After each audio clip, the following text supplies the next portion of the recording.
Meanwhile, the US says its search and rescue teams are ready to deploy to the earthquake disaster zone in Morocco and fund operations there. That's according to President Biden. More than 2,000 have died in the quake, and many more bodies are believed to still be buried in the rubble of the collapsed homes. From Marrakesh in Morocco is Arise News chief correspondent now, John Cookson. Hello, John. I mean, it's a real hellover of a time there in Marrakesh for you and even the survivors so far of the families and the agony and anguish. You are in the rare, area or city of Marrakesh hit by the quake. How are things really shaping up there? The death toll is gone past 2,000. Hey, Christian, good to see you all. I'm okay. I'm in a hotel room, but thousands of families here in Marrakesh, in parks and gardens, not very far from where I am at the moment, camping out for another third night.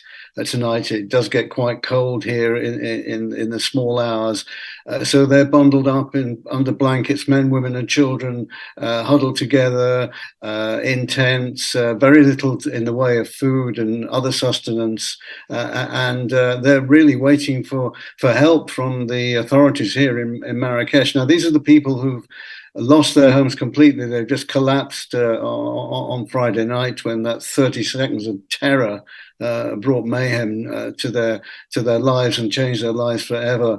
And there are also other people whose homes have sustained severe cracks and fissures in the ceiling, in the walls, and they could come down at any time. And that's something that struck me today walking around the Medina area earlier this morning, and the main square and the maze of little streets and byways that you can be walking along and everything seems relatively okay, apart from the shops not being open. But you suddenly see these huge cracks in the walls and in the little bridges that go over the alleyways. And I don't know how they're going to cope with this, because another tremor, even a small one, is going to bring the whole lot crashing down, or could do. It's a massive problem for the authorities here in Marrakesh. First, to try to find homes for those who've lost their homes. Incidentally, Cristiano Ronaldo has made his hotel on the edge of town available to those who might need it, but that's only going to take a few people, to be frank, even though it's a fantastic gesture. But the city authorities also have to shore up these damaged buildings, because they're not safe for anyone, not safe for the people who live here, and for the thousands of tourists who will, in due course, come back. Talking of tourists, there are still quite a few left. I mean, they paid their money. Marrakesh is perhaps an expensive trip for many, and they want to enjoy their holiday. But there's nothing to do here. You know, the main square is empty, which is the main tourist attraction, and all the trips that they might make in minibuses have all been cancelled. So the airport's absolutely rammed tonight, and airlines jacking up the fares astronomically tonight for people trying to get back to Europe and beyond. A normal airfare perhaps to Europe will be $200. The airlines are charging $600 and $700 each. Look, a difficult situation for everyone, especially the people who are living hand to mouth, really, in the parks and gardens, waiting for someone to come along and help them. Yeah, very difficult moment and period for the people there. And I was just going to ask you, in terms of sending help or aid, John, is Morocco really getting any offers from other nations? We heard Biden's, There's plenty of offers. The world is on their side. America, the countries in Europe have offered to send help, and indeed the Spanish, I think, are already sending sniffer dogs, as I said in my report, and soldiers and paramedics to try to help the situation, and more will come in for sure. But I think what European countries and America are waiting for is to hear from Morocco as to what Morocco actually needs. to help the people and perform rescues such as there are, and to start rebuilding some of the infrastructure here. So they're waiting to hear. Nothing happens here except without the king's say so. So everything has to go through the royal palace. It takes time. It's slow, so that's the general situation. The world is standing by, ready to help Morocco. Some of it is already arriving, and I've seen images of trucks getting into the stricken areas in the south with vital aid like food, water, and electric generators. But that's just the tip of the iceberg. It's going to take many trips by trucks and aid agencies to the stricken area, a process that will take weeks and months from now. Yes, indeed. But again, John, nobody's talking about survivors, and the World Health Organization has even raised the anxiety level that between 24 48 hours, there just might be no need, talking about survivors.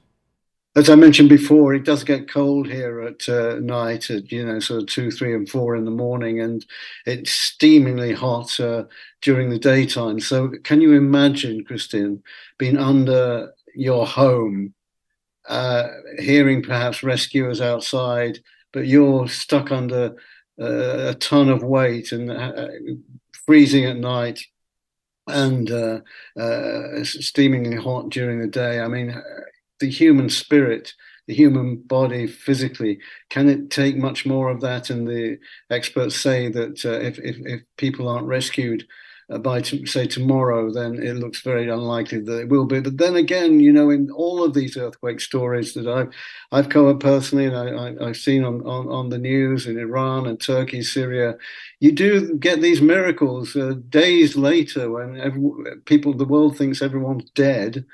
They'll pull some baby out alive, and the humanity lives again. So never say never, but health experts are saying that if you're not got out by, say, tomorrow night, then the chances of you surviving are not very good.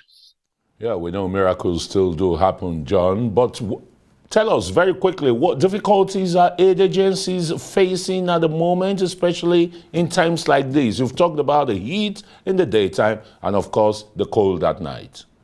Yeah, in summary, first of all, they've got to get communications back, and that needs electric power. So they need to get electricity generators to the area so power can be restored, get the internet working again, mobile phones, that kind of thing, because they were all destroyed in the quake on Friday night. Secondly, transport, get trucks, any moving vehicle into that region, some 60 miles plus south of Marrakesh, this vast area of hundreds of square kilometers.